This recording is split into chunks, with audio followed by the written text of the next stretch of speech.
আর মা মাগরিবের সময় ৫টা মোমবাতি দিয়ে আসন জ্বালিয়ে নামাজ পড়েন, বলেন এটা ওনার পীর দিয়েছেন, স্বপ্নে পেয়েছেন, এটার বিধান কি? দেখুন,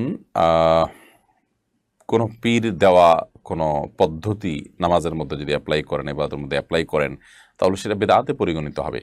সালাতের পদ্ধতি দেওয়ার একমাত্র রাইট হলো আল্লাহ এবং তার রাসূল সাল্লাল্লাহু আলাইহি সাল্লামের, কোনো পীর সাহেবের না। আমাদেরকে ইবাদত করতে বলা হচ্ছে আল্লাহর নির্দেশ অনুযায়ী, নবী সাল্লাল্লাহু আলাইহি সাল্লামের পদ্ধতি অনুযায়ী, কোনো পীর সাহেবের পদ্ধতি অনুযায়ী না। এভাবে যদি করা হয় সেটি বিদআতে পরিগণিত হতে পারে। সালাতের মধ্যে এরকম কোনো নতুন সংযোজন, নতুন কোনো কিছু যুক্ত করা কোনো ইবাদতের ক্ষেত্রেই গ্রহণযোগ্য হবে না।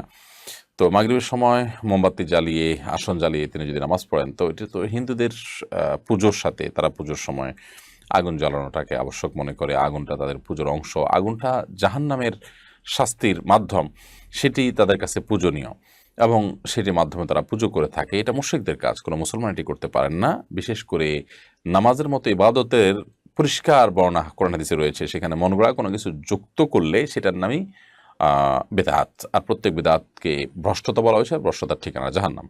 ইসলামে মন মতো, মন গড়া কোনো কিছু চাইলাম আর করলাম, কেউ বললো আর করলাম, এরকম করার সুযোগ নেই। বরং প্রত্যেকটা কাজে আমাদেরকে তার কোরআন হাদিসের সাথে মিলিয়ে, কোরআন হাদিসের নির্দেশ অনুযায়ী আমাদেরকে করতে হবে। আল্লাহ তাআলা আমাদেরকে তৌফিক দান